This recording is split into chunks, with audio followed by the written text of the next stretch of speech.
Eu quero compartilhar nessa manhã a palavra de Deus com os irmãos e quero continuar a palavra que eu não pude concluir na semana passada, mas fazendo-a de uma maneira um pouco mais ampla, ou talvez aplicando essa palavra mais à nossa realidade pessoal e individual. Na semana passada, foi a semana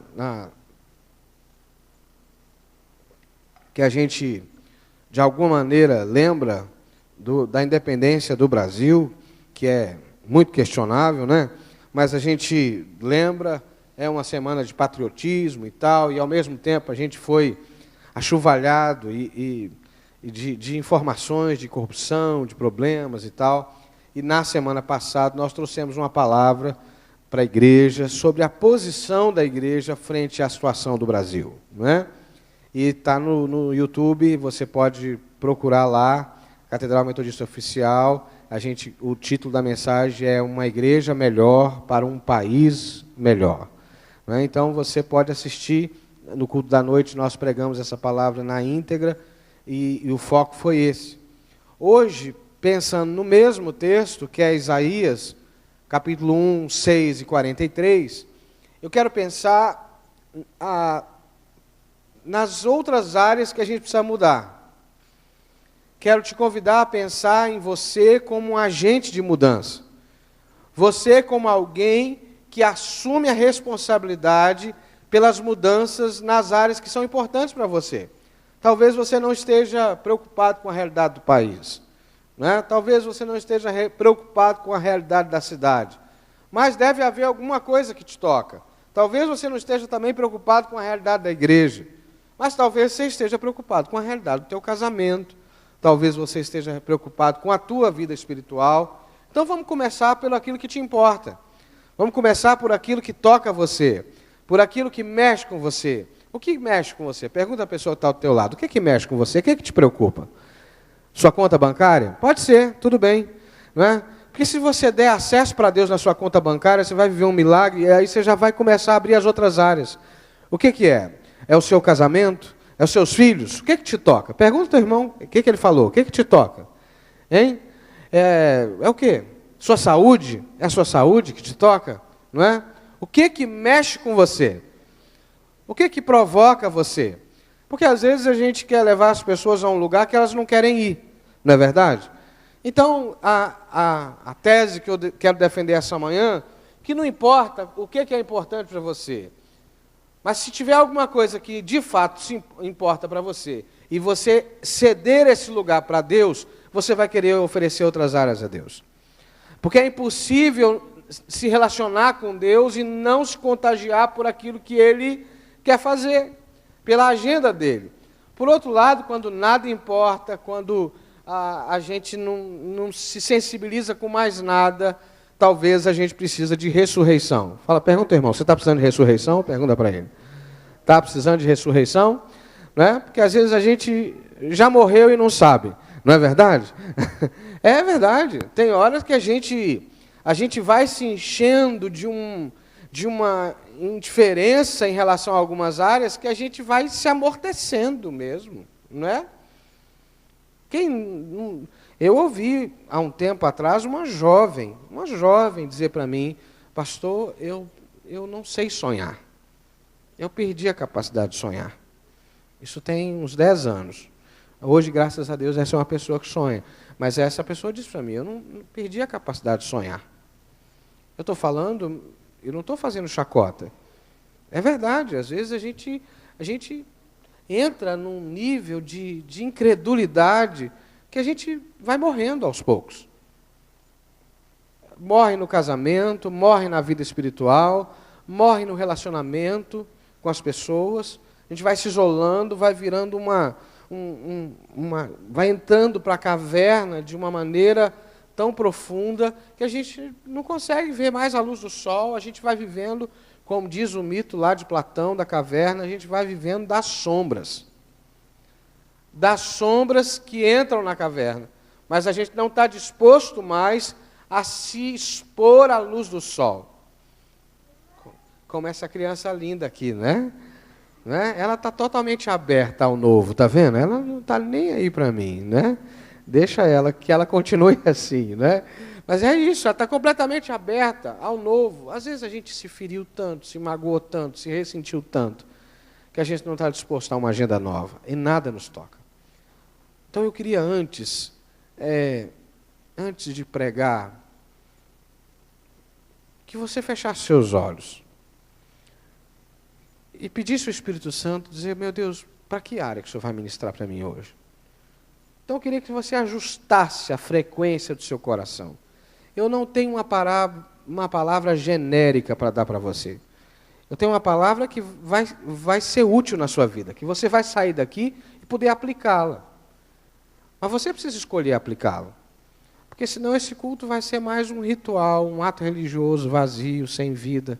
Você cumpre o seu papel, vai embora e pronto. Isso é muito triste, é muito pouco. A gente pode esperar mais de Deus. Então pede a Deus, Deus, qual é a área que o Senhor quer ministrar para mim hoje? Qual é a área? É a minha vida profissional, é a minha vida pessoal, emocional, espiritual, ministerial? Qual é a área que o Senhor quer que eu seja o agente de mudança? Ah, Senhor, o Senhor é o Deus de toda a terra. Tua palavra diz que antes que a palavra saia da nossa boca, o Senhor já a conhece toda. Por isso, Deus, em nome de Jesus, traz revelação para nós aqui daquilo que o Senhor quer trazer novidade, vida para nós. Em nome de Jesus, Senhor. Em nome de Jesus. Amém. Amém. O que acontece quando eu sou responsável pelas mudanças na minha vida? Seja qual for a área. Quando eu resolvo assumir a direção e entregar, é claro, essa direção para Deus, mas quando eu me envolvo, quando eu saio da passividade, da indiferença, desse ato, dessa condição distante, quando eu paro de transferir para os outros, quando eu paro de culpar os outros dos meus problemas e eu assumo, o que acontece? O que precisa acontecer?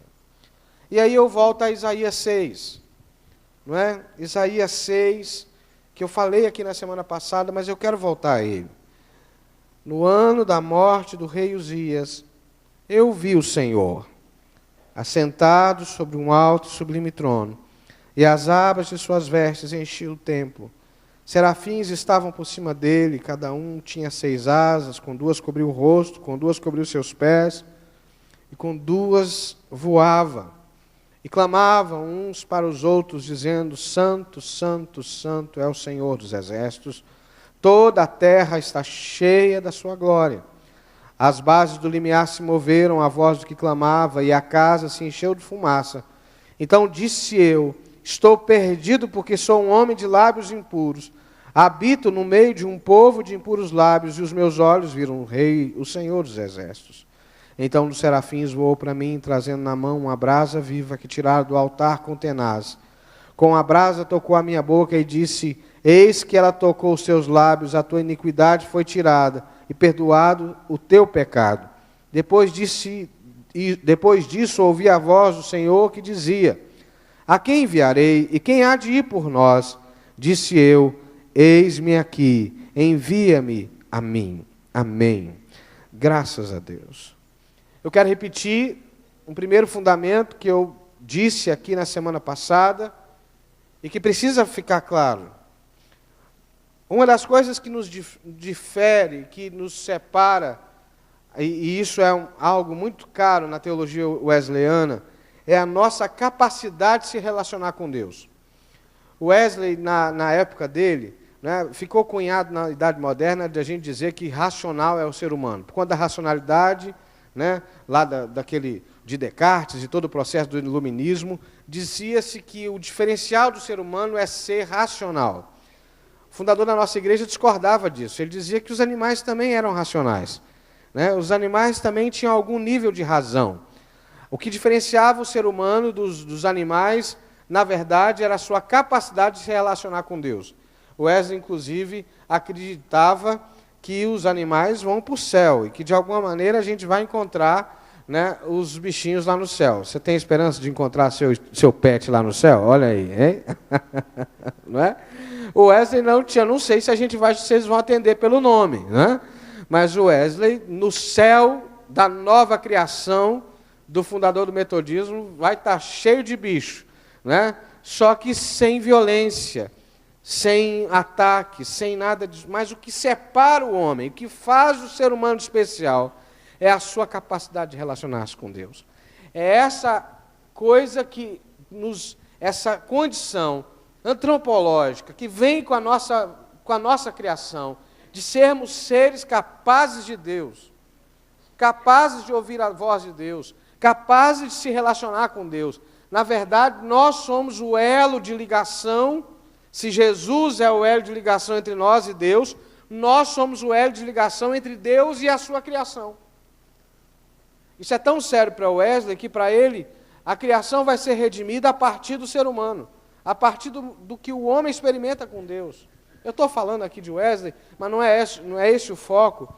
É dizer que faz parte da base da nossa doutrina, a fé de que o que nos diferencia é o nosso relacionamento com Deus. Essa abertura. Isaías diz: eu vi o Senhor assentado num alto e sublime trono, e as abas das suas vestes enchiam o templo. A descrição da visão é uma descrição quase física. Quase física. Isaías tem uma visão de como se as vestes de Deus, ele não vê o Senhor no olho, mas as vestes de Deus enchem o templo. A sensação de Isaías, ele ouve os anjos adorando, ele percebe os anjos dizendo: santo, santo, santo é o Senhor dos exércitos. E a base do templo mexe, move, sacode, por conta da presença de Deus. Ou seja, para Isaías, a presença de Deus não é uma realidade subjetiva. Para Isaías, a presença de Deus não é uma coisa assim, sabe, somente espiritual, é quase físico, é quase palpável, é quase que a gente pode tocar. É assim que Isaías quer descrever. Ela tem som, ela tem barulho, ela tem aspecto, não é? Tem forma. É claro que Isaías não quer colocar Deus dentro dos nossos padrões, mas ele quer dizer o seguinte, ele está dizendo o seguinte, mostra para a gente o seguinte: Deus é perceptível de uma maneira muito mais ampla do que nós normalmente cultivamos. Deus se pode perceber, experimentar de uma maneira muito mais profunda e mais impactante do que a gente percebe. A gente ficou tão cheio de si na modernidade que a gente acha, inclusive, que Deus cabe dentro das nossas caixinhas. Não, Deus se manifesta assim, Deus se revela assim, eu sinto Deus assim. Ora, mas não é você, é Deus. Não tem essa história de que eu sinto Deus. Não é um picolé que você experimenta e você diz assim: é de abacaxi, mas eu sinto o gosto de pera. Não, Deus está além do nosso paladar. Deus está além do nosso gosto. Deus está além da nossa predileção. Não, Deus é Deus, Ele se manifesta, Ele se revela. Eu é que, a depender da minha disposição de vê-lo, que vou perceber de forma diferente. Quem se permite mais, percebe mais. Quem se permite menos, percebe menos. Porque é fato e é verdade que Deus se revela. Você pode dizer para o teu irmão: Deus se revela, Deus se mostra. Deus se mostra. Quando Adão e Eva quebram o padrão e se escondem de Deus, Deus já sabia que eles tinham pecado. É interessante isso, não é? Porque, na verdade, a gente lê o texto da criação, que diz que Adão e Eva se esconderam, e nós logo fazemos uma teologia. Por causa do pecado, eles se esconderam de Deus. E aí é quase que a gente se dissesse assim: por causa do pecado, eles não podiam mais se encontrar com Deus. Mas por que Deus os procura, então? Será que Deus não sabia que eles tinham pecado? Será que Deus não tinha conhecimento que eles tinham pecado? Mas eles chamam por eles. Deus vai ao encontro deles na virada do dia. Você percebe como a gente distorce as coisas? A gente já diz, pronto, o homem não pode se encontrar mais com Deus, porque ele pecou. Bora, mas Deus continua procurando o homem. Isso significa que a graça de Deus ainda é maior que o nosso pecado, amém? Amém? Fala comigo assim, mesmo quando eu peco, Deus continua querendo se revelar para mim. Amém, queridos? É claro, para produzir mudança na minha vida, mas é fato que Deus quer se fazer conhecido. Eu estava compartilhando aqui na sexta-feira, na nossa escola de liderança, sobre quando a gente para ouvir a voz de Deus, como nossos corações vão se alinhando e fica muito mais fácil. Mas, na verdade, muita da nossa relação com Deus é uma relação utilitária. A gente vai até a presença de Deus para dizer assim, Deus abençoe minha casa, abençoe minha família, abençoe meu trabalho, abençoe parará, parará, parará. Tchau, Deus, agora eu vou viver minha vida. Enquanto, na verdade, Deus não é um supermercado onde a gente faz a nossa compra. Deus é um ser amoroso, extraordinário, que deseja caminhar comigo, que deseja se revelar, que deseja se mostrar, que quer falar comigo, quer falar ao meu coração, que tem segredos, mistérios que Ele deseja contar para nós. Eu preciso estar disposto, e é interessante que o templo se encheu de fumaça, se encheu das vestes do Senhor, balançou. E às vezes Deus está presente, e nós que somos seres capazes de Deus, não o percebemos. A realidade física é tocada quando Deus se manifesta.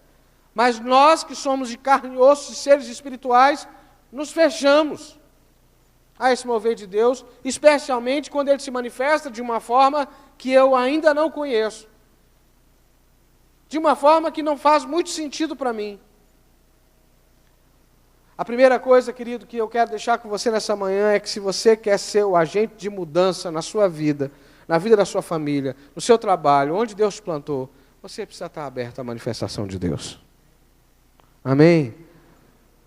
Você precisa estar aberto ao que Deus quer fazer. Você precisa buscar ouvir a Deus. E desculpa se esse discurso é redundante para você, mas essa é a essência da vida da igreja. A igreja existe para nos lembrar de que Deus está presente, que Deus interfere, que Deus age, que Deus se manifesta, que Deus se revela. Porque se não for assim, mais vale a gente fazer uso do que a gente tem na nossa mão, do que a gente consegue dominar. Mas um povo que crê em Deus é um povo que se rende à presença dEle, se rende à manifestação dEle e diz, fica Senhor, fala Senhor, mostra Senhor, dirige Senhor, qual é a tua vontade Senhor? Amém, queridos? Amém? A segunda coisa que para mim é muito forte nesse texto, quando eu quero ser o agente de mudança, eu preciso ser o primeiro a mudar. Fala com a pessoa que está do teu lado. Quando você quer ser agente de mudança, seja o primeiro a mudar. No acompanhamento de casais, é muito comum, quando um casal chega, e não é só no acompanhamento de casais, no relacionamento humano de uma forma geral, ele traz os problemas que outros estão causando na vida dele. Pastor, eu estou aqui porque não aguento mais meu marido, ele não presta atenção nas coisas que eu faço, ele não tira tempo para a família, ele chega em casa e parece que não está em casa e tal, e aí vai. Ou eu vou falar da igreja, a igreja, pastor, não presta atenção em mim, eu passei 3 meses sem vir na igreja, eu não recebi uma ligação de ninguém aqui, ninguém ficou, parece que eu não faço falta aqui, e por aí vai.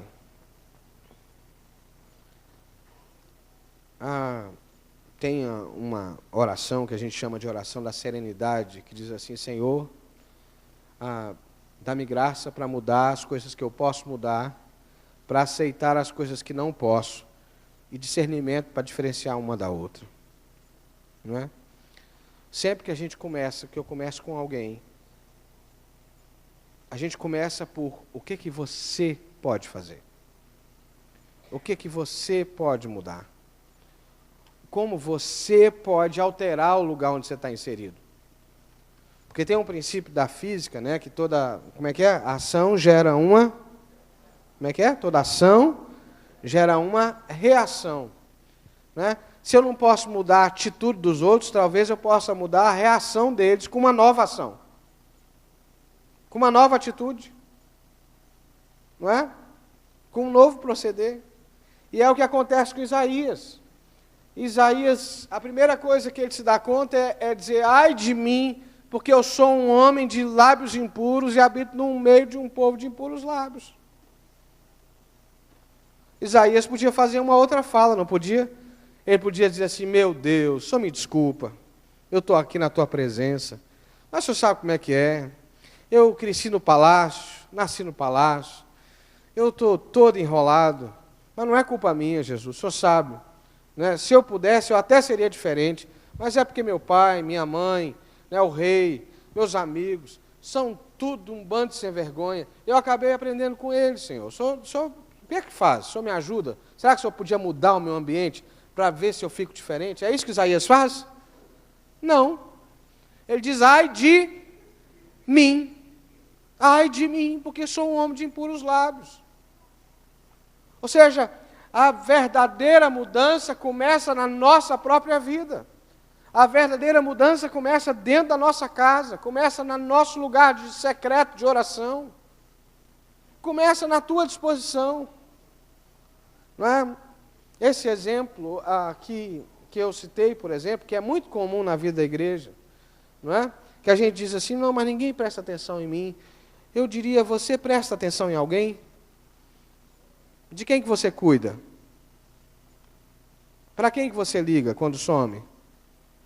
Em quem você está investindo? Se você não planta, como é que você espera colher? Não vai colher não, querido. Nem na igreja, nem nos relacionamentos, nem na vida. Se não plantar, não tem colheita. Entende? Porque o fato de assumir um compromisso de membresia na vida da igreja não faz necessariamente você membro do corpo. O que te faz membro do corpo é assumir com a tua vida a participação na vida do corpo. Tem um monte de membro da igreja que não vai nem para o céu. Que está arrolado no rol da igreja e do inferno. Porque vive uma vida que não é coerente com o compromisso que fez aqui. Entendeu? E o rol da igreja não salva ninguém. Não é? A pergunta é, o que eu vou fazer? Qual é a mudança que eu posso viver? Como é que eu me abro para essa manifestação de Deus? O que pode mudar na minha própria vida? Como eu disse, isso vale para tudo. Está difícil o ambiente de trabalho? Como é que eu posso mudar? Eu posso começar a semear uma coisa nova no ambiente de trabalho? Quem já trabalhou num ambiente de trabalho pesado? Que as pessoas, não é, são hostis umas com as outras. Não é? Não é assim? As pessoas são hostis, mal falam, né? Você vai dar bom dia e aí a pessoa responde, o que tem de bom? Não é? Você já pensou, por exemplo, em começar a orar por essas pessoas? Começar a jejuar por essas pessoas? Começar a dar uma palavra de bênção, de paz? No exercício da liderança é inevitável que algumas vezes, porque líder precisa tomar posição, é muito comum que algumas vezes as pessoas divergem de uma posição que eu tomei e por divergir mudam comigo, não é? É muito comum. E comigo e com todo mundo que exerce posição de liderança. Pois eu, pessoalmente, faço questão de ser mais gentil, mais educado, mais atencioso com quem eu sei que não está me engolindo. Para facilitar, irmãos. Não é verdade? Se está difícil me engolir, eu tenho que ser mais flexível para ver se desce mais fácil. De repente eu preciso ser mais amoroso, mais atencioso com aquela pessoa para que ela consiga me ver de uma outra forma. Além daquela circunstância, daquela situação pontual onde nós nos envolvemos e tivemos divergência. Porque a nossa vida é muito maior do que as divergências que nós temos. Não é verdade? Não é? Amém, irmãos? Então, talvez a gente precise aprender a sair do circunstancial e se mover para o relacional, para o maior. Dizer assim, eu vou ser o agente de mudança. Eu quero provocar a mudança. Eu vou semear uma cultura nova. Eu vou plantar, e vai colher. Tem um livro, um filme, que é um livro também, é A Prova de Fogo, não é isso? Lembra? Não é A Prova de Fogo, que é no casal, não é isso? O moço é bombeiro e está numa condição quase que de separação com a sua esposa, e ele encontra um amigo no trabalho que dá para ele uma série de dicas de como ele pode mudar a realidade da sua família. E é interessante que todas as mudanças começam com eles, individualmente. Eu te aconselho a ver, acho que você vai ver, ter na Netflix, você deve achar aí na internet, chama A Prova de Fogo. É um filme produzido por uma igreja, muito interessante. A mudança verdadeira começa dentro de cada um de nós. Amém, irmãos? Amém? A terceira coisa que eu quero compartilhar, sem me alongar muito, está lá em Isaías 43. Queria que você fosse com a sua Bíblia comigo, lá para o capítulo 43 de Isaías, que é uma parte que eu não consegui trabalhar aqui na semana passada. Isaías 43.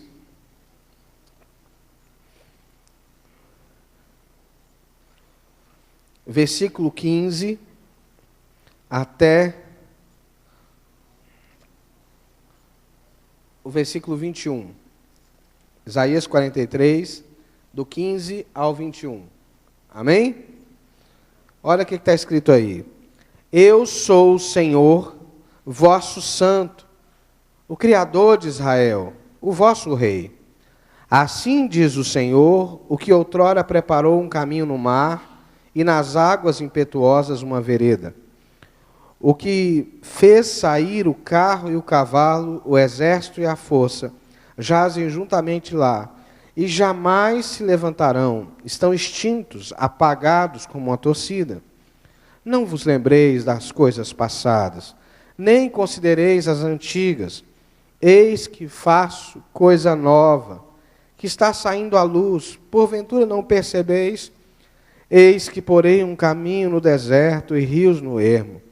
Os animais do campo me glorificarão, os chacais e os filhotes de avestruzes, porque porei águas no deserto e rios no ermo, para dar de beber ao meu povo, ao meu escolhido, ao povo que formei para mim, para celebrar o meu louvor. Amém?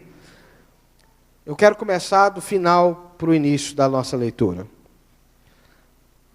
Se eu quero ser agente de mudança, eu tenho que ter clareza da minha identidade. Não é? Qual é a sua identidade? Se você tivesse que se descrever numa palavra, qual seria essa palavra? Você pode dizer para a pessoa que está ao teu lado?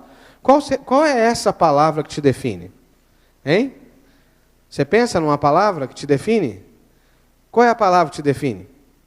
Vamos lá, gente, me ajuda aí. Pergunta aí, o Jean, o William, para mim, por favor. Qual é a palavra que define ele? Hein? Qual é, William, a palavra que te define? Qual é? Qual é, Rafael, a palavra que te define? Hein? Servo. Quem mais? Hein? Quem mais que te define? Fala comigo assim, filho de Deus.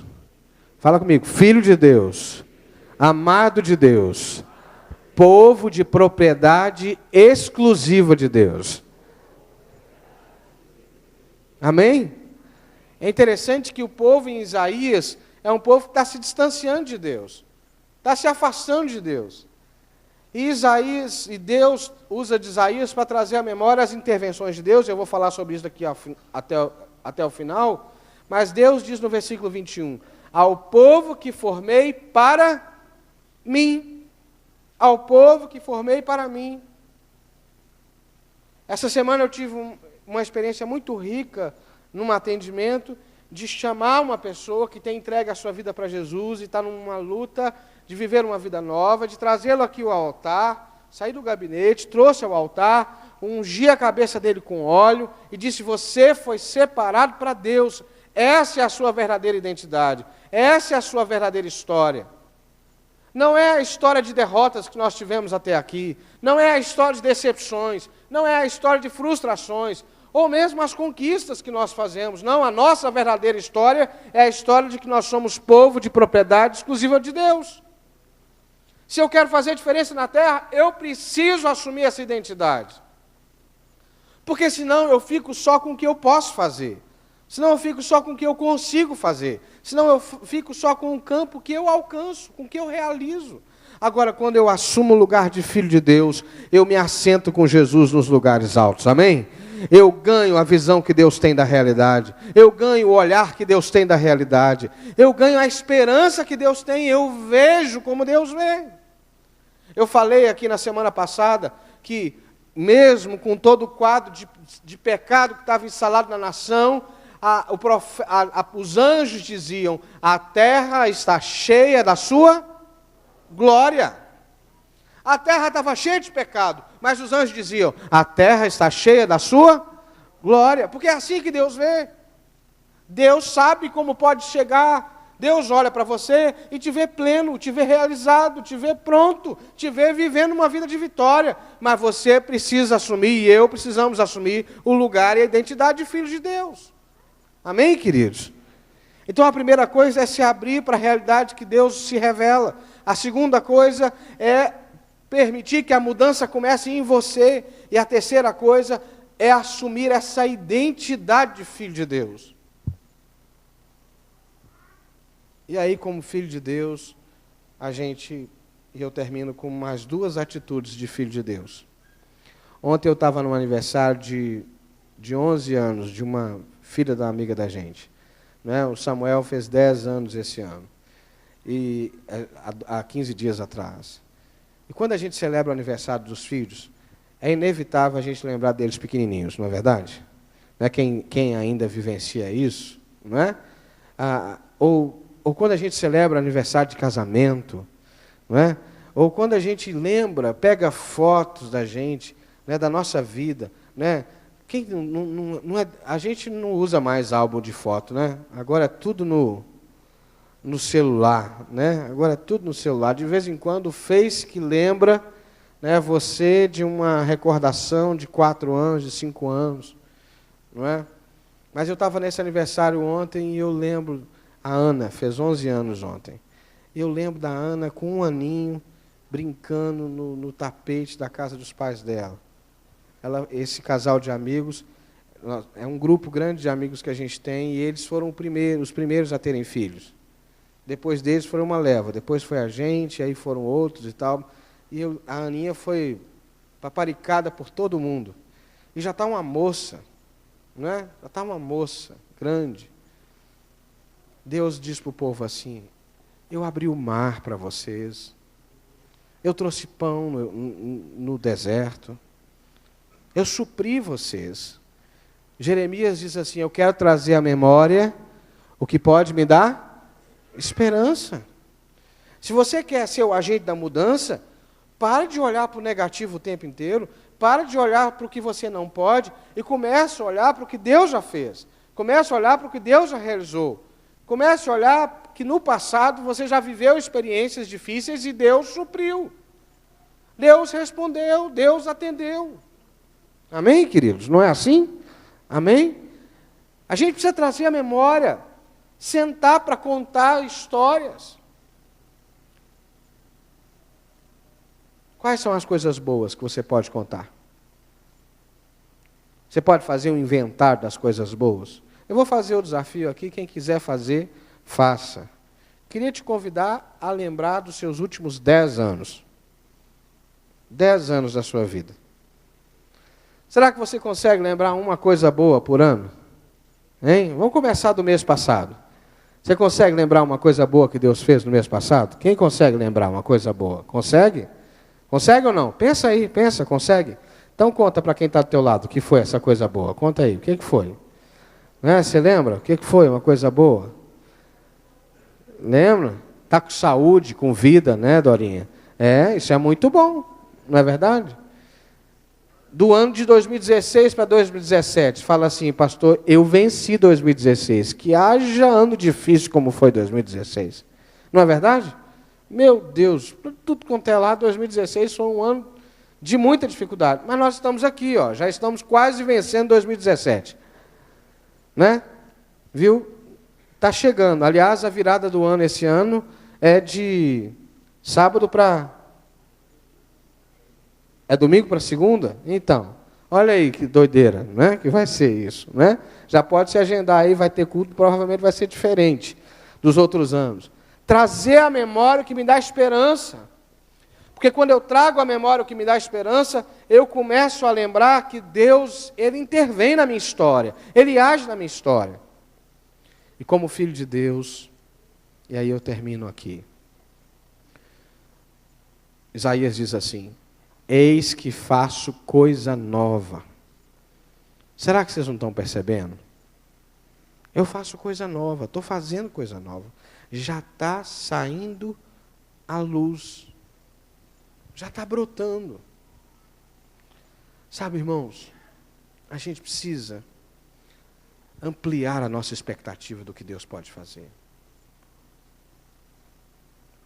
Porque às vezes nós nutrimos uma expectativa muito baixa em relação a Deus. Nós colocamos uma expectativa altíssima em relação às pessoas, e de Deus a gente espera muito pouco. Muito pouco. Deus está fazendo coisa nova, Deus quer fazer coisa nova na nossa vida. Agora o nosso coração precisa se encher, e é isso que Deus está querendo, que o povo viva. Olha, eu estou fazendo coisa nova, vocês não estão percebendo? Encha o coração de vocês de expectativa. Você quer ser o agente de mudança lá na sua casa, na sua família, com seus filhos? Comece a esperar coisas boas. Quantas pessoas eu já atendi no gabinete que diziam assim, minha mãe disse que eu não ia dar em nada, meu pai disse que eu não ia dar em nada, e eu estou aqui me achando um nada. Porque às vezes a gente pega um aspecto negativo da identidade do filho ou de alguém e a gente leva aquilo à última potência. A gente pega uma situação ruim e eleva ao máximo. Enquanto, na verdade, a gente devia fazer o seguinte, a gente devia dizer assim, eu estou vendo, eu não estou fingindo, não vou fingir de que está tudo bem. Não, não está bem. Eu estou sentindo o impacto da situação, mas eu creio que todas as coisas cooperam para o bem daqueles que amam a Deus, amém? Eu vou sair melhor dessa situação, Deus vai me dar um outro caminho, Deus vai abrir um caminho novo. Não, Deus está trabalhando, a minha vida está na mão de Jesus, então tem que ter algo novo dessa situação que eu estou vivendo.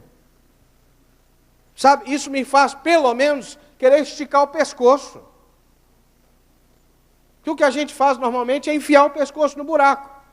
Porque a gente não quer ver a situação que está à nossa volta e a gente se esconde.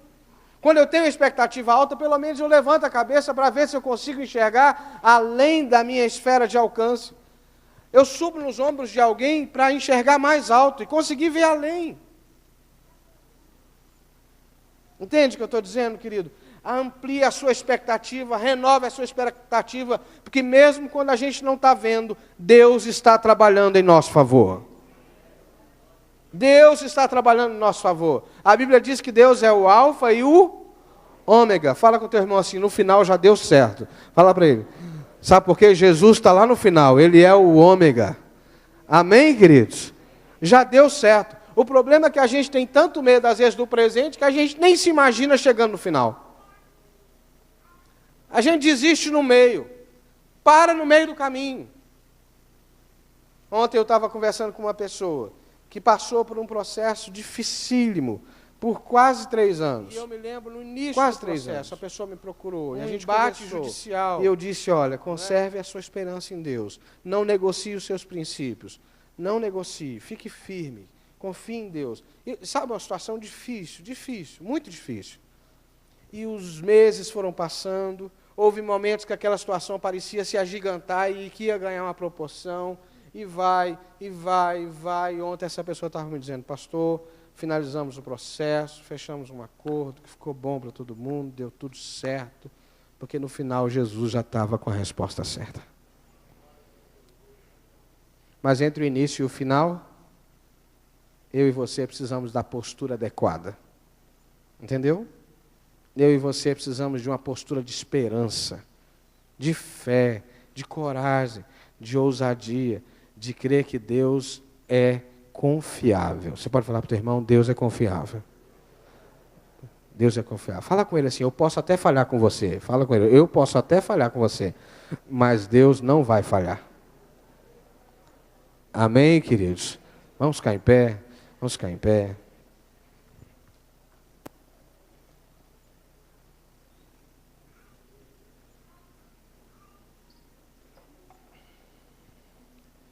Feche seus olhos. Eu sei que é tão mais simples falar do que fazer, não é? Parece receita de bolo, mas não é. Nós estamos falando de princípios. E o primeiro princípio é que Deus está presente. Deus está presente, amém? Quantos creem que Deus está presente? Deus está presente. Feche seus olhos. Israel estava entregue ao pecado. Os reis tinham se entregue ao pecado. Os sacerdotes tinham se entregue ao pecado. Mas no meio daquela condição onde Deus diz que a cidade é como uma prostituta, no meio daquilo tudo, Deus ainda estava lá, se revelando, se mostrando. Talvez você olhe para uma realidade da tua vida e você diz assim, não tem esperança. Eu quero te dizer que Deus está presente. Ele só precisa de alguém que se disponha a ser o agente da mudança. Ele só precisa de alguém que se disponha a ser o começo da mudança. Alguém que se disponha a dar o primeiro passo, a dizer, Deus, eu quero ser agente de mudança. Talvez o meu filho não está aberto para mudar, talvez o meu marido não está aberto para mudar, talvez o meu ambiente de trabalho não está aberto para mudar, mas eu estou aberto. Eu estou aqui. O Senhor pode começar a partir de mim. E aí, querido, Deus vai começar a te revelar quem você é para Ele, como você é precioso aos olhos dEle, como Ele se importa com você. Ele vai começar a trazer ao seu coração a memória da ação dEle na sua história.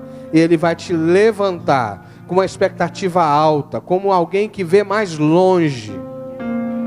Mas você precisa de duas coisas. Você precisa crer que Deus está presente e precisa se disponibilizar. Então, Senhor, o Senhor conhece bem a realidade de cada irmão e cada irmã aqui. E aqueles a quem o Senhor está chamando para ser instrumentos de mudança. Eu quero pedir que o Senhor gere neles agora uma santa convicção, para que eles venham ao altar cheios da certeza de que o Senhor está com eles. Queridos, se Deus tocou o seu coração nessa manhã, saia do seu lugar e venha aqui à frente. Diga assim, eu estou aqui, Jesus, disponível para ser esse instrumento de mudança. Venha aqui. Diga, Jesus, eu estou aqui, disponível para ser esse instrumento de mudança. Aleluia. Você que está na galeria também pode chegar, a gente te aguarda.